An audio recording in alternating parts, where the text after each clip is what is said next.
This video is made in partnership with Lepow.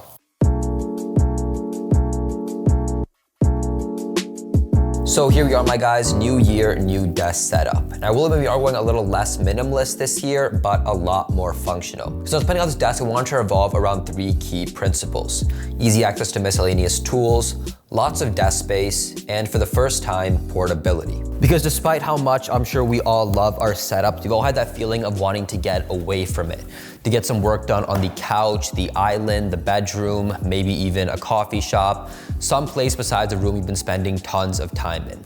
So for this setup, the only computer I have is my trusty MacBook. We got rid of the big junky PC, and being able to take this anywhere I go, get work done, and then plug it into my setup and get more work done over there was perfect. Everything in this setup and office can be found in the description below, so let's get into it, starting off with the desktop. So I learned 2 things from my previous setups. Firstly, do not get a light colored one. You have to clean it all the time for it not to look dirty, and I learned this as well from having light gray floors at my mom's house. Just avoid lighter colors in spaces that get used a lot, otherwise dust and debris are much more apparent. And secondly, go big or go home. 2 feet of vertical space is simply not enough, which is a big issue I have with IKEA countertops. I believe we need at least 2.5 feet of vertical space and 5 feet of horizontal space for a proper desk. Plus we are in Texas here, so the bigger the better, the more the merrier. I went for a live edge countertop from Home Depot. This one was a bit pricey, but it came in at a large 2.5 by 6 feet, so it's spacious and absolutely stunning. I will admit, however, I was nervous to grab it since it came unfinished, but I ended up using lacquer to finish up the top. It dries very fast and offers one of the best protections to the wood. I ended up brushing one side and spraying the other. This backfired on me big time, however, since the brush side edged over on the sprayed side, leaving these ugly marks on the edges of the countertop, which I was more than a bit upset about. But overall, I'm exceptionally happy with this thing. It looks great, matches the earthier tones of my apartment, and provides plenty of working space. Quick note here, guys, if you are gonna use lacquer in any way, know it is incredibly toxic before it dries. I made a big mistake of using it indoors with no mask on, and I deeply, deeply regretted it. If you are gonna use lacquer in any way, know to use it outdoors preferably with a mask, or indoors, but definitely with a mask, because you do not want these chemicals near you. Under the left side of the desk, I mounted a drawer which has some shelf space above it, which does 3 things for me. A, I have a place to store miscellaneous tools and supplies. As nice as those ultra clean, super minimalist setups are, the reality is we all have a few things that we use fairly often, whether that's a pen, Sharpie, USB drives, wires, adapters, maybe some paperwork. And to have that stuff close by without it adding any clutter to the desktop and where it's still out of sight is where a drawer comes in perfectly. Secondly, I also have a place to drop my phone where it's close by but out of sight. I try not to have my phone on me when I'm working because it is just a big distraction regardless of how much stuff I've gotten off of it. So to have the phone in the drawer, it's out of sight, but I can still use it to log into stuff and maybe check in on things now and then. And lastly, with the shelf above the drawer, I have a place to drop my MacBook. I am a big proponent of not having anything unnecessary on the desk and be able to drop the MacBook here where I can plug in a few wires and work what I was working on these 2 big screens is ideal. Now, speaking of wires, the cable management does get quite messy. I set it up so you can't see the cables when the desk is seated from any angle around the room. It consists of 2 under-desk trays and 2 variants of adhesive cable clips.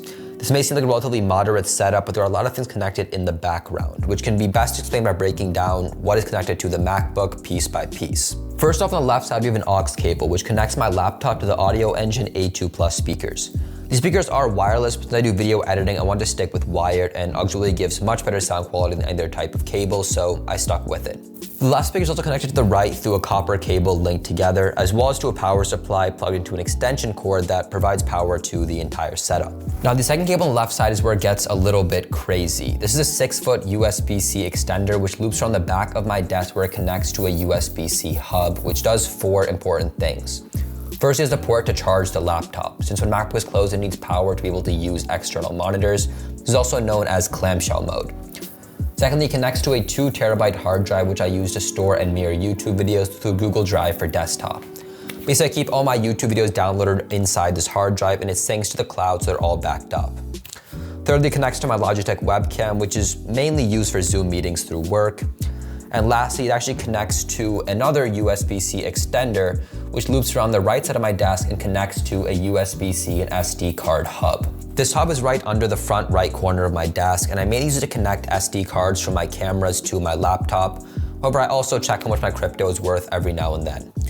The hub is connected with just adhesive Velcro to the desktop, so I could remove it and place the hub elsewhere, but I like keeping it here because it's within arm's reach and it's not taking up any precious desk space. Basically, that one single wire connects all the external devices to my MacBook, with the exception of the displays. So the first wire on the right side that I plug in is a USB-C to HDMI adapter.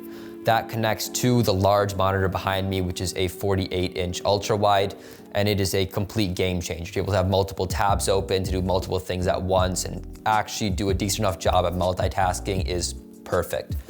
Of course, this monitor also needs its own power supply, which is plugged into the extension cord. Now, the second cable is a USB-C extender, which loops into this portable Lepow monitor right behind me. This monitor has multiple display ports, including mini DP, comes with a built-in stand, has multiple display modes, and an IPS screen with 1920 by 1080 resolution. And this portable monitor came in incredibly handy when I was working at my parents' house with just a laptop. It's lightweight and makes my job a lot easier having an extra screen. I leave it on my desktop now, so I like having Chrome open on the left side of my ultra-wide, code editor on the right, and use the Lepow monitor as a terminal.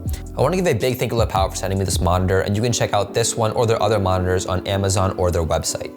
And then finally, to finish up the desktop, I added two more things, a 3-in-1 charger and an Amazon Alexa.